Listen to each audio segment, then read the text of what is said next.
Today I am sharing my first impressions of the light filtering Thompson stone roller shades from the Shade Store.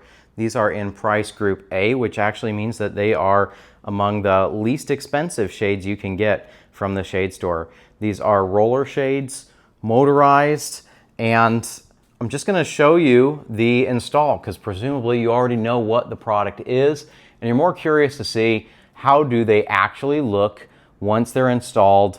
I followed the guidance from the Shade Store on everything really, all the decisions related to installing these. So they took the measurements, they did the install, they walked me through the different material types. I chose light filtering because I really wanted to create an ambiance in this room. It wasn't vital to me that I have blackout because I wasn't necessarily planning on using this room for sleep except for when we doze off on the couch. And I am really happy with light filtering. It does create a cool experience, I guess, in this room. Just a neat new mood that we can enjoy. And just really quick, I want to show you the difference with the blackout shades. My feeling with blackout shades is that it kind of reminds me of, when your teacher in elementary school used to like wind down the projector and you just saw this big shade drop down. Now this is in price group B. It actually has a little texture to it right there, you can see. But it's just the impact with the blackout shade is all about, coverage. And so you don't even really see that texture from a distance and you don't get any special kind of ambiance with this. It's purely functional and it is good if you're trying to sleep in a room. But it's not something I would choose to put in the living room because when I do roll the shades down, I am not really looking to have the vibe of an elementary school classroom where the teacher just rolled down the shades. So contrast that blackout shade with the, light filtering shade. So different, right? And you can really see the texture here. So highly recommend considering light filtering if you're going for ambiance, if it's not about function only. Taking a look at some of these details. I think that the measurements came out really well on these two roller shades over here. You see one in back covering the first two panels of my window, one in the middle covering the second two panels of my window, and one over here. You notice I said I think the measurement came out really good on these two. I'm a little bit disappointed on this first one. I would kind of give the measurement a 4 out of 5 if I were scoring it like a food critic. And the reason is that they were trying to optimize so that I could get it as wide as I could, but this is the point that they needed to clear. In my opinion, this 3/4 of an inch doesn't quite seem necessary. I feel like it could have been 1/4 of an inch instead of 3/4 of an inch. And in my opinion, over here, the inch and a quarter that's over here, you can see I can fit one full finger, almost 2 full fingers.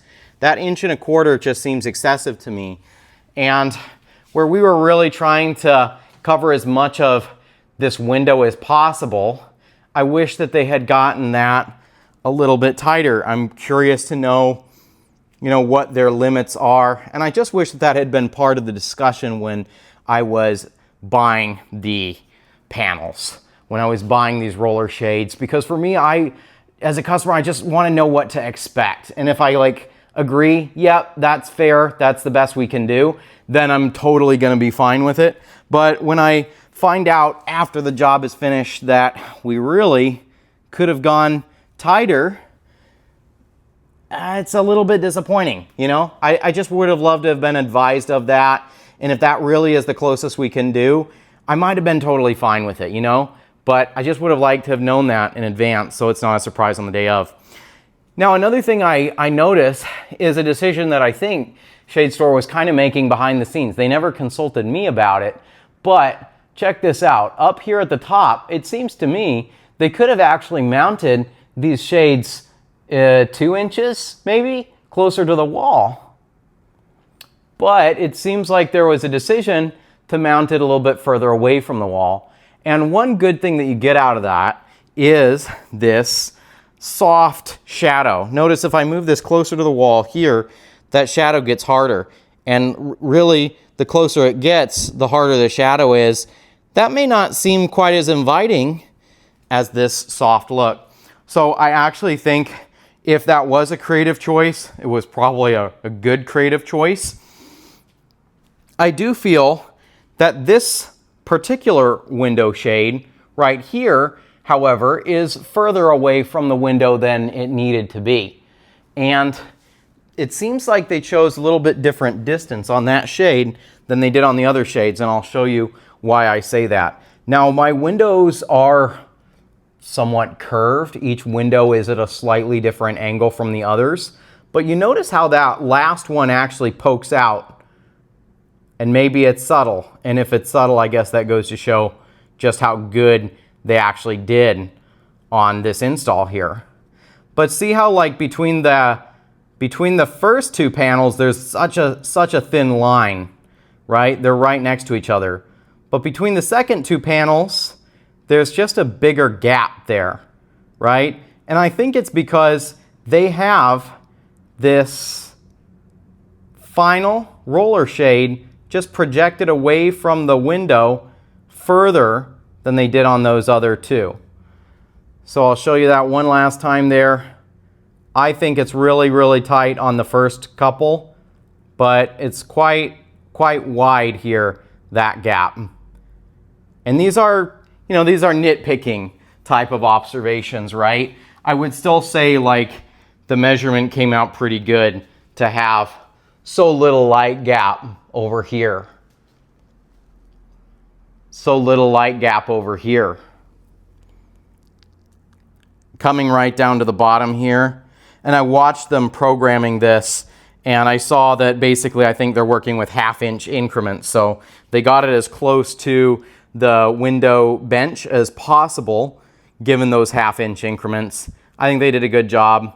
I would still say my criticism on that final window still stands. I just feel it's projecting out a little bit further than it needs to from the window pane, and I think that is enhancing this gap rather than minimizing this gap. And I still wish they had really tried to get a little bit tighter to those edges they were being careful of with the window bench. Because it does really stand out from the others. Doesn't quite have a seamless look. Now, mind you, by the way, they did tell me about the obvious, which is that they cannot do like the proper width that they would want ideally up there at the top due to the window bench there at the bottom. So there's a reason they were not able to actually get that all the way to the, I think it's called the mullion over there. It's because of that window bench. I just think that they could have gotten it tighter. They could have gotten it closer, and that would have made a pretty substantial difference in making the whole window feel like it has a tailored shade rather than a mismatched shade. But you know what, overall happy with it. Overall, I think it came out well. I'm pulling back so you can get a close-up. In case you're wondering, I'm definitely going to be moving that tree back closer to the window, and I think I also need to be trimming some of the branches. I had everything moved away from the window, obviously, for the installers. So I hope that this video gives you, details that'll help you with your decision. I went with, I'm just thinking of other decisions I made. I went with that brass hardware because I wanted to match the hardware that is already on my door handles. And so I thought it'd be good to kind of keep a consistent theme. Shade Store had actually recommended using white because they said it would, kind of be invisible and just kind of attached to the ceiling. You wouldn't even notice it. And I can see that that approach. I just personally am obsessed with matching wherever possible because I feel like that helps things coordinate. And obviously if a door handle isn't matching the white wall, then I think that this also doesn't have to match the white wall. You know, it can contrast as well. And I think there's kind of a theory that some designers, window designers, might have, that they want to kind of hide or minimize the effect of having roller shades, like that hardware. And my attitude is that I am fine with hardware. I don't think that looks bad. I think it looks cool. I think it looks minimal, looks modern. So I'm fine with the roller shades. I'm fine not having a valance. I'm fine using brass hardware that actually kind of, if anything, accentuates the hardware rather than trying to minimize it. And I did pick for this also the standard roll rather than reverse roll. You can see the roll is protruding out into my room, and I was able to get the shade closer to the mullion for that reason, right? Because the roller is up here. Now I think one last thing I definitely have to do before I wrap up my demo here is I have to show you how it works with the motorization. So here is the remote, and there we are. So the first thing you'd probably want to do is press the minus button or the plus button. And when you see 0, that means that all 3 are being controlled. If I wanted to, by the way, I could switch to 1. And now that'll control the first shade. I could switch to 2. That'll control the second shade. I can switch to 3. That'll control the third shade. And then I can cycle back to 0 to control all the shades. Now to make them go up, you simply press the up button. Go figure. And there they are. They're going up at different speeds because they're different size shades. And bigger shades just take longer. That doesn't bother me though. I think it is logical enough. And I love that they're kind of linear and stepped. You know, this one the slowest, this one the middle, that one the fastest.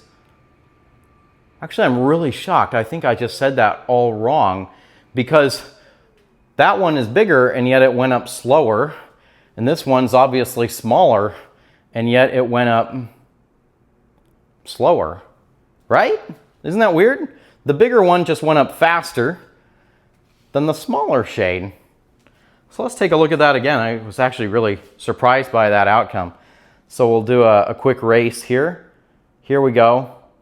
We are on the remote. We're going to be controlling all the shades and we're pressing the down button. So let's see which shade comes out the fastest in this race here. Seems to me this big one is extra speedy. I wonder why. Maybe it's the power source. That one is plugged directly into the wall. Huh. Anyway, gotta say it doesn't really matter, does it? There you have it. And just to show you another key feature here with this remote is you can select how much you want these to drop. So see how on the left side it's showing the entire window being covered. If I press the little up button on the side of the remote, I can basically choose half, the halfway mark. And because 0 is selected, all 3 of my roller shades are now going up to that halfway mark. I am surprised that that final shade there is lower than the other 2, because these look really seamless. I would have expected them to carry on that line all the way across the room. So this is probably something that I'll bring up to you know, my window designer when she calls to check on me. The other day she called to check right after the install. So I'll probably mention that I was surprised that these are measured a little bit differently and that that bar is lower than the other ones. Let's check this out. If I pull it up, you could theoretically do this. You could choose like a quarter way down. And, you know, let's say it's the afternoon and you just want to block out a little bit of sunlight overhead, you could choose that. So I think that's a pretty neat feature. To me, it's just key that those all line up.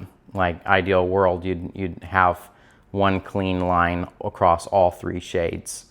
That's probably something they can adjust, just a guess. But that's the remote, and it's pretty cool. I really like the interface on this. If I take number 1, I can drop number 1 all the way down. Very handy, right? So you can get some nice precise control. Before I am completely done with this room, in terms of window shades, I'm actually planning to add in some drapery. The drapery is just going to be side panels, because I was advised you don't want to do an entire, you know, you don't want to do drapery across the whole thing, because the stack over here would cover so much of your view if you wanted the drapes to be able to cover the whole room. So what I found here is a striated velvet drapery from RH, and I really liked this, and I thought it would contrast nicely with that color here. So the plan is to add some side panels just right there, and a side panel is really just maybe a foot or something of drapery, mostly just for the look, but not to be actually functional. And then another side panel over here. But this one I do want to actually be able to pull out, because there's a blinking light on a building that sometimes bothers me when I'm watching a movie. So I'd love to be able to just pull that out to be able to cover that blinking light. Anyway, those are the roller shades from the Shade Store. Very, very nice, especially with the light filtering.